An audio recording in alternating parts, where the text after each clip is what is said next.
Olá a todos, esta é mais uma aula do componente curricular Sistema de Informação Geográfica do programa de pós-graduação em Ciências e Tecnologias Ambientais da UFSB em parceria com o IFPA de Porto Seguro. Meu nome é João Batista e sou o professor desse componente.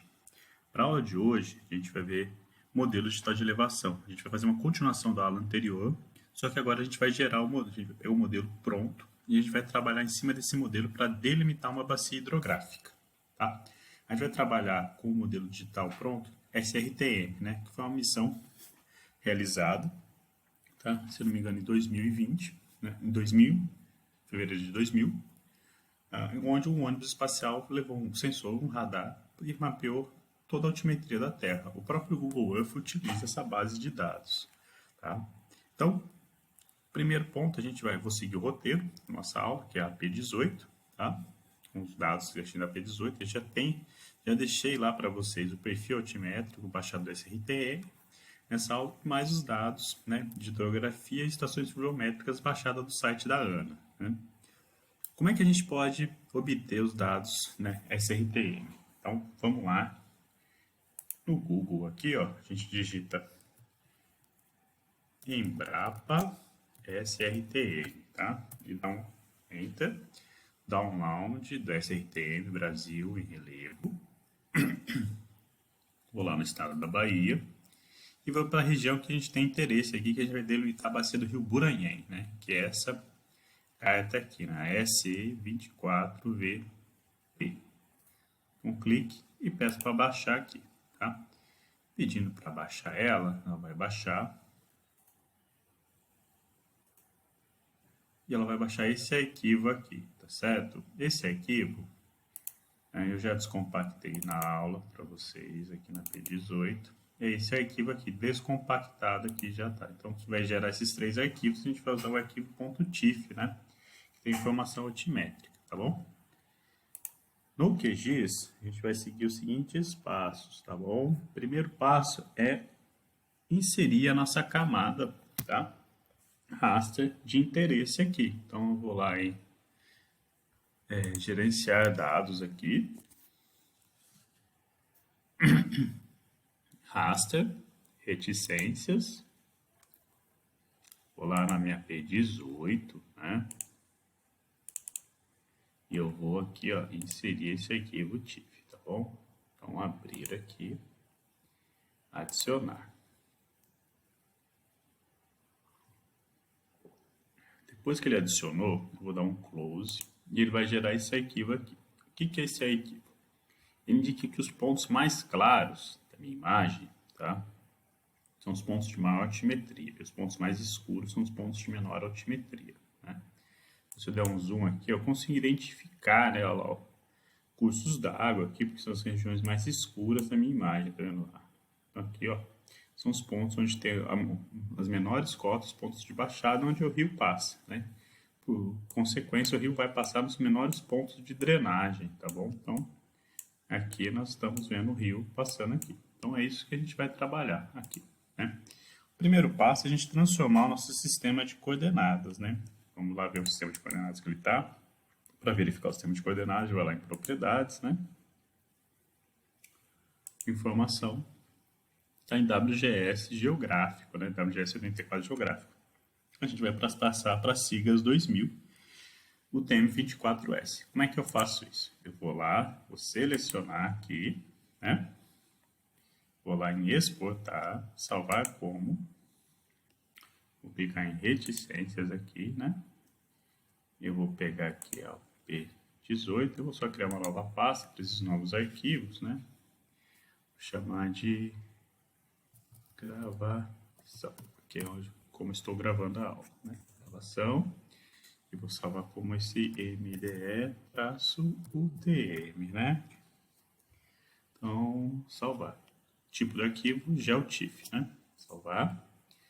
Sistema de referência de coordenada. Então, aqui que a gente vai dar o pulo do gato e trocar o nosso sistema de referência para siglas 2000 UTM24S. Caso não esteja aparecendo para vocês aqui, vocês têm que selecionar aqui na projeção e digitar o código, né? 31984, né?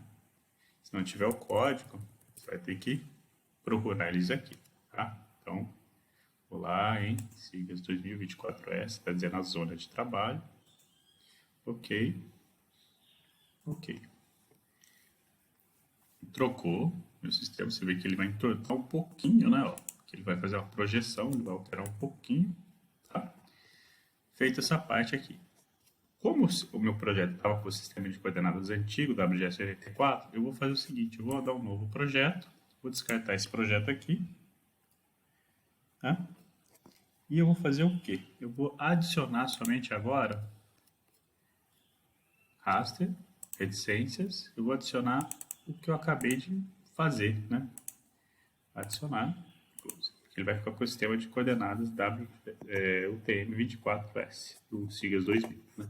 Então, ficou com o sistema de coordenadas que eu quero aqui, que eu desejo, tá bom? O primeiro passo que a gente vai fazer é preencher células sem valor, sem informação, que a gente chama no data, tá? Então, o procedimento que a gente vai usar aqui, ó, processar caixa de ferramentas, tá? É necessário que nós utilizemos nessa aula, vou usar aqui, QGIS 3.14, o QGIS with Grass, tá? Senão não funciona, tá bom? Então, aqui, vamos lá, a gente vai digitar aqui, ó, R. Ponto, né? Fill News, é esse aqui. Então, Fill News. Tá? Ele vai abrir essa tela. Então, eu vou adicionar o que? MDE, né? O TM, tá certo? Vou seguir, deixar o restante como está. E o valor preenchido, né? Vou sair do file. Eu vou falar para vocês que vai dar um errozinho aqui, mas eu vou explicar o que vai acontecer, né? Por exemplo, o valor é MDE traço o TM traço fill, né? Então, salvar, né? Vou mandar executar. Vou dar um pause aqui no vídeo, vou mandar executar e vou mostrar o erro que vai dar. Concluindo, ele vai demorar em torno de 20 segundos aqui para mim, para concluir o processo. Ele vai dizer, não foi possível criar a camada resultante, né? Que é o fio aqui, né? E se você checar nos seus arquivos, né? Ele não gerou o arquivo aqui, né? Por quê? Se você olhar aqui no seu mapa, no log, ele tem uma parte aqui que ele fala que, ó, erro, né? Input map has no roles, ou seja, o mapa colocado, ou seja, o mapa de entrada não tem nenhum buraco, né? Não tem nenhum sumidouro, né? Então, ele checou tudo e não pôde criar porque o mapa já está correto, tá? Então, essa parte aqui, ele está correta. Então, a gente não, se não criar esse processo, então a gente não precisa se preocupar porque ele não tem pontos falhos. Como seria se tivesse pontos falhos, né? Vou salvar esse projeto, tá? Nessa aula, gravação, aula 18. Vou dar um pause aqui, né? E vou trocar para um outro projeto onde vocês vão ver que tem um buraco. Voltando à gravação aqui, então, inserir os projetos aqui, eu coloquei uma imagem, tá? Que eu baixei. E ela tem os buracos, né? Que eu estou falando com vocês. Esse MDE aqui está muito próximo do mar, muito próximo do mar vai ter problemas, tá? Esses aqui são os dados originais do SRTM. Quando você baixa da Embrapa, já está pré-trabalhado, já remove todos esses problemas que inicialmente não precisa fazer, mas eu estou fazendo os passos aqui para demonstrar com vocês. Então, ó, ele vai ter esses buracos aqui, ó, onde não tem informação, tá? Se vocês clicarem aqui, ó, vai dizer que não tem nenhuma informação, né? Ó, 0 aqui e tal. Diferente se você clicar aqui, ele vai ter informação. Aqui não tem informação, viu? É um buraco que nós temos, né? Do nosso teste aqui, ó. Não vai ter nenhuma informação, tá? Deixa eu selecionar aqui. Sem dados, tá vendo? Não tem informação, tá? Aqui. Então, é um buraco. Isso aqui é um problema, tá? A gente precisa tapar esse buraco. Esse outro aqui, ó, o fio aqui, é o processo de ou seja, o tampamento todos esses buracos. Então, se o rFilMus tivesse gerado o arquivo, né, nós teríamos pegado um arquivo desse, o resultado seria isso aqui, essa remoção toda de imperfeições, né? Então, fica a demonstração aqui. Para a gente não vai ter problema porque não gerou esse arquivo embaixo, né? Porque não precisa esse arquivo gerado aqui, certo? O próximo passo, né, é a remoção de depressões espúrias. O que é depressão espúria? Porque para a gente delimitar uma bacia hidrográfica, né, a partir de um MDE, ele tem que ser hidrograficamente consistente. O que seria isso? Vamos lá pegar aqui. Ó. O que é uma depressão espúria? Para o modelo digital de elevação, né, nós temos as elevações aqui e, por exemplo, tem uma imperfeição no terreno aqui. Né? Por exemplo, tem um escoamento, tem um buraco, né? Aqui. Esse buraco, quando a água cai aqui, vai caindo no escoamento, ele cai aqui. Né? Num sistema natural, ele entraria aqui, encheria, continuaria o escoamento para cada água. Mas, nesse caso, no modelo, ele cai aqui e não sai daqui. Então, a gente precisa tapar esses buracos. O que ele vai fazer? Ele vai subir essas células para cá, ó, e tampar esse buraco aqui, para que nós possamos delimitar bacias hidrográficas. Senão, não é possível delimitar bacia hidrográfica, tá? Então, a gente vai seguir remoção de depressões espúrias, que a gente vai usar um outro processo, que vai ser o rFilDir, tá? Vai preencher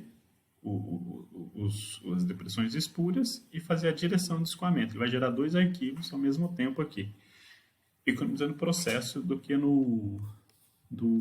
se você tivesse feito no ArcGIS, tá? Então, a gente vai criar. Como a gente não tem esse arquivo MDE UTM nu, então a gente vai usar só MDE UTM, tá? Esse aqui não vai ser necessário, tá bom? Então, vamos lá, aqui. A gente vai digitar aqui, ó, r.fil, né? Tira aqui. Então, 2 cliques nele. A elevação é MDE UTM, que é o que a gente tem, né? MDE sem depressão, né? Que vai ser o nosso MDE fil, né? Ou seja, completo aí, né?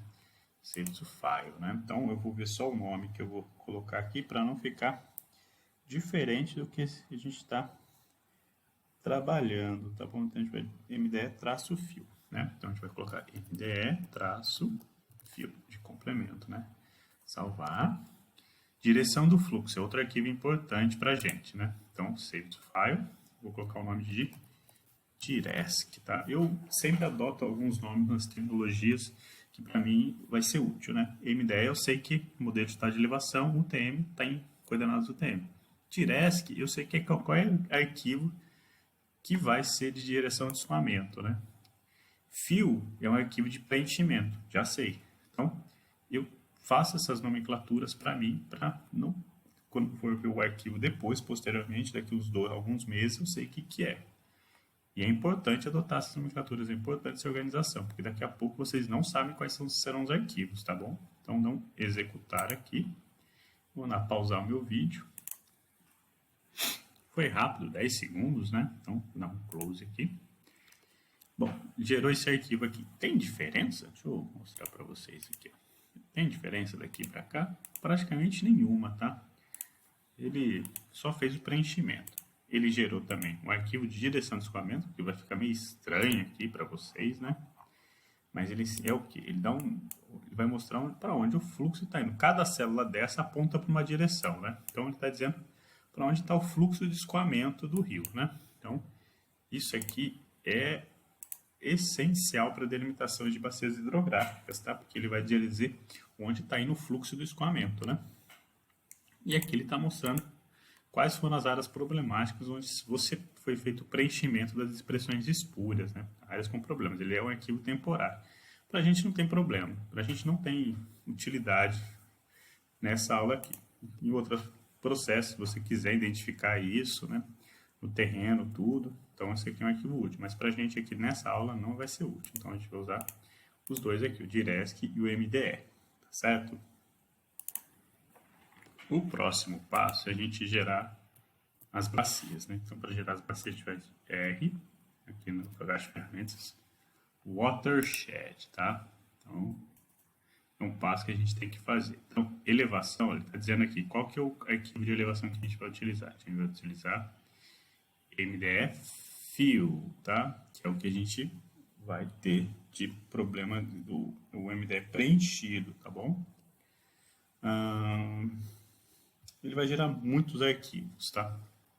Então, eu vou deixar aqui, ó, ele usa para USL, que é a equação universal de perda de solo, alguns arquivos que a gente precisa para alguns modelos pré-definidos, tudo. Eu não vou colocar nada aqui. O único valor que a gente tem que colocar, tá, é esse aqui, tamanho mínimo do exterior da bacia. Né? Vou colocar o valor de 20 mil. Tá, agora eu tenho um pouco de dúvida em relação a esses valores, tá? Eu tive um pouco de dúvidas para fazer esse processo de delimitação de bacia hidrográfica no QGIS. Geralmente eu sempre utilizava o ArcGIS, né? Então foi um valor que eu consegui aqui e deu certo, tá? Então eu vou ficar na dúvidas aí, dizendo por que eu estou colocando esse valor, tá? Então a gente colocou aqui, vai gerar muitos arquivos, tá bom? Deixa eu ver se alguém tem que nomear. Bom, direção de drenagem, nós já temos. Rótulo único para a camada. Segmento de fluxo, que é importante para a gente, tá? Isso aqui. Comprimento de euclividade não, fator de euclividade não. Índice topográfico não. O importante para a gente vai ser esse aqui, ó. Segmento de fluxo, tá? E células de drenagem, tá bom? Então, se vocês quiserem nomear isso aqui, ó, número de células de drenagem, vou clicar em AdSense, Save to File, vou colocar como ESC Acum. Ele vai fazer o escoamento acumulado, né?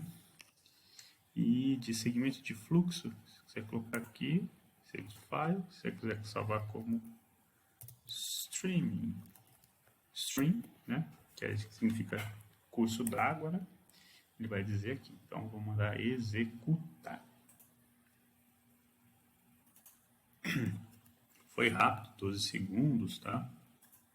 Então, ele vai gerar uma cacetada de arquivos, tá bom? Vamos lá ver o que são esses arquivos aqui. Então, os arquivos temporários são que tem um chipzinho aqui e os que a gente pediu para gerar, né? Então, MDF-Fill, que a gente já tinha, né? Então, tirar a visualização. Diresc, nós já tínhamos. Então, vou tirar a visualização aqui. Streaming, olha só que legal aqui já. Ele está dizendo quais são os segmentos de rios importantes, né, para a gente aqui, que tem um maior escoamento, né, ó. E ele está mostrando aqui para a gente já, né. Deixa eu tirar o ESC-Acum aqui, tirar os arquivos de baixo. Ele é bem singelo esse arquivo, tá? Pronto. Então ele está aqui, ó, tá vendo? Ele está mostrando os segmentos de rio. Já pra gente, né, aquele string aqui, né, que eu mandei vocês salvarem, que era os segmentos, né, de rio. O ESC-Acum, que é super legal esse aqui, ó, ele vai dizer o quê? Ele vai fazer o escoamento acumulado das células, né? Quanto mais claro, você tem mais células que estão drenando para aquele ponto, né? E os pontos mais escuros aqui, ó, são células onde você tem pouca drenagem, né? Então, tudo que está muito claro são áreas que tem muita drenagem de água, né? Então, o principal rio que nós temos aqui é esse aqui, ó. Que ele está mais claro, que é o rio Buranhém, né? Então, ele está mostrando o acúmulo de escoamento, né? O acúmulo de células escoadas. Porque quando a gente faz a confluência, né?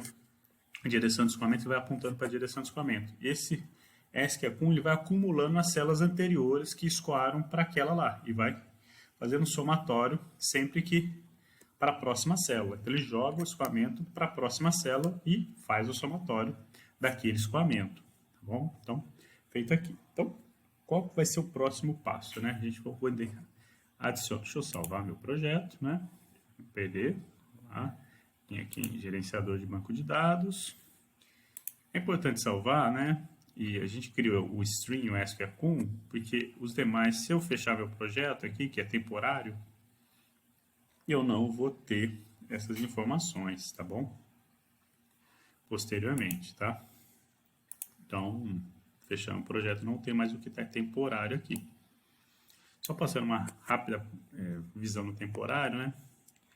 comprimento de declividade, né, utilizado para o LS para alguns modelos, né, rótulo único de cada bacia, que talvez isso aqui seja interessante, né, ele faz uma segmentação para vários segmentos de bacia a partir do stream, né, aqui, né, do stream, dá um outro fluxo de escoamento, tá bom? Aqui para vocês, direção de fluxo de escoamento. Um índice topográfico, né, utilizado para alguns modelos, tá, de hidrológicos. Fator de declividade utilizado para USLE, né, equação universal de perda de solo. Aqui dá umas meias bacias, ou seja, dá uma ideia de quantidade de bacias, é muito parecido com aquele anterior. O índice de fluxo também deve ser utilizado para algum modelo. Áreas com problemas, foi isso. Então, eu vou salvar aqui, salvei, vou adicionar agora os arquivos, né, que são da ANA, né, da Agência Nacional de Águas. Então, em vetor aqui, vim aqui,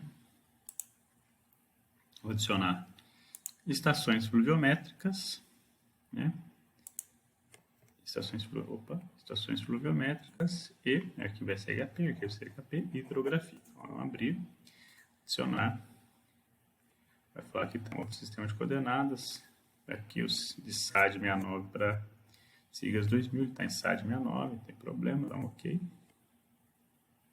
Adicionou no close, né? Então, vai fazer um arquivo esse arquivo aqui que a gente vai querer, tá? Caso vocês tenham interesse em baixar esses tipos de arquivo, né? A gente pode ir lá em Hidro Web, né, no Sistema Nacional de Informações Hidrológicas e baixar esses dados daqui, né? Então, Lounges aqui, ele vai ter os registros das bacias, né? Ou, pelo menos, tinha o registro das bacias anteriormente aqui, tá? Voltando aqui, então a gente precisa do quê? Vou lá em Streaming aqui, Streaming não, quero escoamento acumulado, né? Escoamento acumulado. Então, os dados de hidrologia aqui, que eu passei para vocês, da região hidrográfica 5, né? Então, é bem grande, região hidrográfica 5, né? Uma região hidrológica, região do Atlântico Leste, né? Então, a gente está aqui, ó, essa bacia aqui que a gente tem interesse, tá? Que é a bacia do Rio. Outro ponto que a gente pode delimitar aqui. Então, a gente vai delimitar a nossa bacia hidrográfica do Rio Buranhém, a gente não vai delimitar pelo estuário, a gente vai delimitar por uma área de interesse nossa, por exemplo, a estação fluviométrica, nesse caso aqui. Qual a estação fluviométrica, né? Se eu for identificar aqui, ó, aqui mais fácil, posso clicar aqui, ó, ela vai ser a Fazenda Limoeiro, tá? Essa é a estação que a gente quer, ou seja, a Fazenda Limoeiro. Caso você não soubesse como está essa estação Fazenda Limoeiro, para delimitar a bacia hidrográfica do Rio Buranhém a partir da estação fluviométrica, né? A gente poderia ir em estações da ANA, aqui, tabela de atributos, né? E a gente iria para nome da estação aqui, digitaria Fazenda Limoeiro aqui, ia selecionar essa estação aqui. O que a gente precisa dessa estação aqui, tá? A gente precisa das coordenadas dela, tá? Porque a gente vai delimitar por ela. O próximo passo, né, que é a delimitação da bacia hidrográfica, tá bom? A gente precisa, né, que a gente vai usar o R Water Outlet, vou dar 2 cliques para vocês verem aqui. Eles pedem a coordenada, tá vendo? Do enxutório, ou seja, ele tem que ter a coordenada aqui, né? Então, eu tenho que ter essa coordenada geográfica daqui. Bom, a Fazenda Limoeiro está aqui. Agora, envolve um macete nosso aqui. A Fazenda Limoeiro está aqui. E ela tem sistema de referência de coordenadas diferente. Existe a questão de escala no levantamento, a questão da mudança do meandro, tudo. Então, deixa eu dar 2 cliques aqui, melhorar a questão da hidrografia, que não está legal. Deixa eu alterar a cor aqui, para um azul bem escuro, e aumentar um pouquinho o tamanho do traço. Então, tá aqui. Então o rio está passando por aqui pela hidrografia mapeada, né? E vai ser um pouquinho diferente, tá? O meandro muda e com o tempo, e também a escala de trabalho é diferente. Então, eu vou adicionar o streaming também aqui, ó. Vou tirar o SQL, tá? Usar o stream aqui. Então, o rio está passando aqui pelo nosso modelo de estado de elevação, não está passando aqui. Então, a gente precisa desse ponto aqui, ó. Tá vendo? A gente pega um ponto mais próximo que o rio está passando aqui no modelo, para a gente poder delimitar. Feito isso daqui, a gente tem que olhar as coordenadas. Essas coordenadas que eu vou estar aqui. Eu vou colocar meu mouse lá, tá? E a gente vai identificar as coordenadas. Quais são as coordenadas? 46, né? 22, 50, tá? Que é a primeira coordenada, tá certo? E a outra é 81, 84, 207, tá bom? Então, eu vou adicionar, abrir o meu ROutlet aqui, tá bom? E vou posicionar o meu mouse ali. Opa, deixa eu ver se eu consigo. Aqui, pronto. Vou posicionar meu mouse onde eu quero, tá? Deixar aqui certinho para digitar. Então, vou lá aqui, ó. Vamos lá, então, vamos lá digitando, né? Então, primeiro ponto, então, vão ser 46, né? 22, 68. Apago o restante. Então, vírgula aqui, né? Aí depois vírgula para digitar outra coordenada. Não posso colocar espaço, tá? 81, 84, 210, né? Então, feito aqui, vou apagar. Então, peguei essas coordenadas aqui, tá? Peguei a coordenada do ponto que eu tenho interesse. No tutorial, né? Eu vou baixar aqui para vocês. A gente está nessa etapa aqui, tá? A gente tem o ponto da estação aqui, né? Fazendo ali Limoeiro, né? A gente usou o string segments, tá vendo? Ó? A gente fez uma aproximação. Eu achei aqui de ter uma coordenada um pouquinho diferente, porque qualquer mudança no mouse fica um pouquinho diferente. Mas ela tem que ser dentro desse segmento aqui, tá? Então, fiz aqui. Então, colocado essas coordenadas, né? Tá certo? Eu vou colocar aqui, ó, Drainage Direction, né? Que é o nosso fluxo, direção de escoamento. Então, aqui, ó, aqui eu vou colocar o nosso direção de drenagem ou diresc, tanto faz. Então, direção de drenagem, aqui, bacia, e vou salvar Save to File, que é o que a gente quer, tá? A gente está aqui só por causa disso. Então, a gente vai digitar basin, né, de bacia, traço R, que eu estou dizendo que ela vai fazer uma bacia do tipo raster, né? Então, vou dar um salvar e executar, tá? Vamos lá ver se vai dar certo. Acho que deu. Então, close aqui. Vou pedir para aumentar. E ele... Opa! Deixa eu tirar esse aqui que é muito grande.